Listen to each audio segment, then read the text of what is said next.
They said it was just a party, nothing serious, just a little fun while I was away. I stood there, staring at my boat, my father's boat trashed like a forgotten can on the side of the road.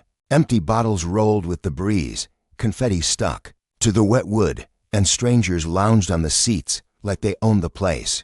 The Karen sisters waved at me with smug smiles, holding cocktails as if they'd done me a favor. I didn't scream. I didn't even flinch. I smiled back and told them it was fine. But inside, I was quiet like the sea before a storm. They thought I was weak, harmless, easy to walk over, so I let them believe it.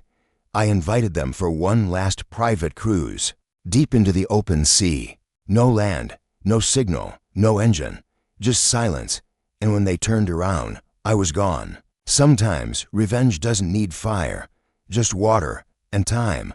My father wasn't a rich man, but he gave me something more valuable than money.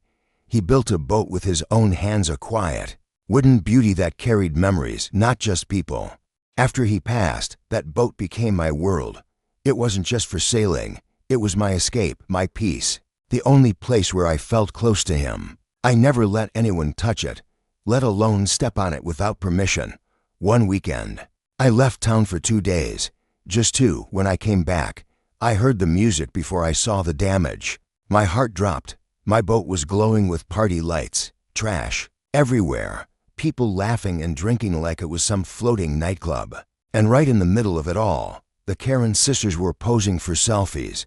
They had used me, used my boat, and smiled like it was all a joke. That's when I stopped feeling hurt and started thinking, revenge.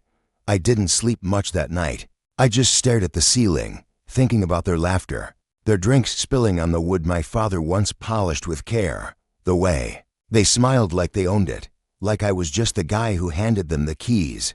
But I didn't shout. I didn't confront. That would have been too easy. I waited. The next day, I texted them with the warmest lie I've ever told. I said I wasn't mad. I told them maybe I overreacted. I said we should start fresh with a calm, private cruise, just us 3, a little peace, a little forgiveness. They loved the idea. One of them replied with 10 heart emojis and a yay, like we were high school friends. That weekend, they arrived dressed like influencers heading to paradise. Wide hats, flashy sunglasses, and phones ready for another wave of attention. I smiled and helped them aboard like a perfect host. They kept taking selfies while I started the engine. The sky was clear, the waves were calm, and I took us far out, deeper than they realized. Hours passed, no signal, no land, just endless blue and the quiet hum of the boat cutting through it. They didn't notice we were drifting farther than normal. They were too busy posing and laughing. I offered drinks, played soft music, and made sure everything felt safe. Then I said I needed to check something below deck. I walked slowly, even waved as I disappeared under, but I didn't go below. I stepped into the lifeboat I'd prepared earlier, packed with supplies, phone, and fuel. Land unhooked it quietly. The engine was off. I had already disabled the radio.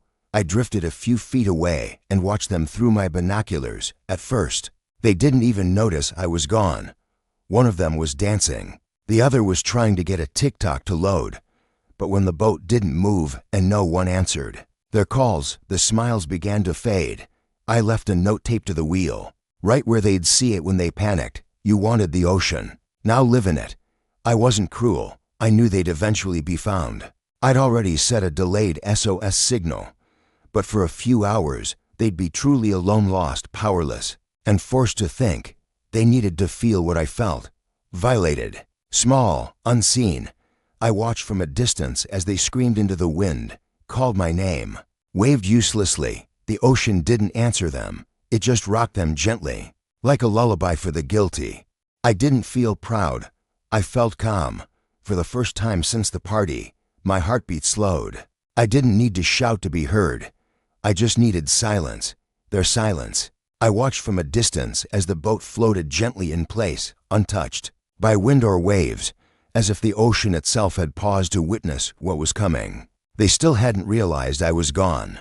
One of them was busy checking her hair in her phone's front camera, while the other was dancing to a song only she could hear. For a while, I thought maybe they wouldn't notice at all. Maybe they'd just keep pretending everything was fine. But then one of them turned toward the wheel. She called my name once, then again, a little louder. Confusion crept across her face like a shadow at sunset.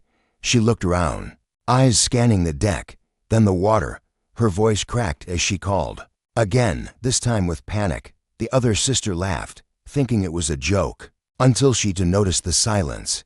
My note was taped right in front of them on the wheel. The taller one read it first. Her lips moved slowly, and when she reached the last line, her face froze. The note said, "Party's over. Let's see how loud you laugh now."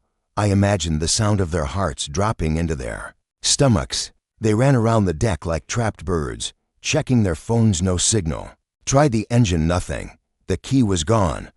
One of them picked up the radio, twisting every knob, shouting into it. Static, just static. Their voices rose, not with anger, but fear, real fear, the kind you can't fake for a video. I sat quietly in the lifeboat, drifting far enough to be invisible but close enough to see. They screamed my name, demanded I come back, swore they were sorry, promised they'd clean the boat, pay for the damage, anything. But I didn't move. I just let the sea speak for me. The sky began to change. Clouds slowly rolled in, soft at first, then darker. They clung to each other, arguing, blaming, crying. No one was filming now. No poses, no filters. Just two women realizing they were not in control. Just two sisters learning that not every place is made for taking. Some are meant to be respected. I saw one of them kneel and whisper something. I don't know if it was a prayer or a curse, but it didn't matter. The sea didn't care, and neither did I. They weren't in real danger. I knew the Coast Guard would get there before nightfall. I had scheduled the distress signal on a timer, but they didn't know that. For the first time, they felt helpless, like I did when I saw my father's boat turned into their personal nightclub. I didn't want to hurt them. I just wanted them to understand. And as they sat in silence, huddled in the middle of the deck, no more screaming, no more dancing. I knew they finally did. Hours later, after the sun had started to sink and the silence had done its job, I made the call. Calm voice. False panic. Said I lost contact with friends on my boat.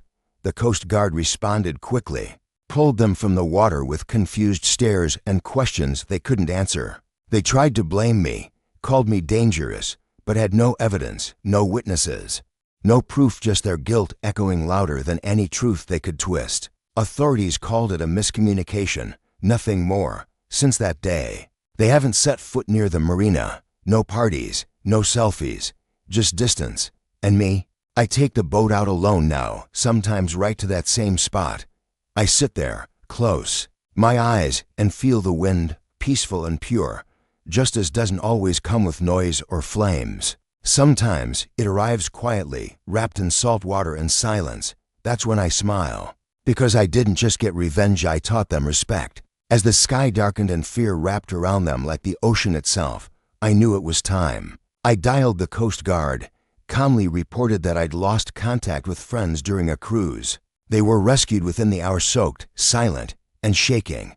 They tried to twist the story, called me cruel, dangerous, but their words fell flat. No cameras, no proof, just their panic against my calm. Authorities shrugged it off as a miscommunication, and the sisters were left with nothing but their shame. Since then, they've vanished from the marina, their laughter replaced by long stares and quick exits. My boat, once stained by their carelessness, now sails clean and quiet. I sit at the helm, breathing in the salt and memory, knowing I didn't have to shout or fight. I just had to wait. Revenge didn't roar, it whispered, and that whisper, soft as water and sharp as truth, echoed louder than any apology.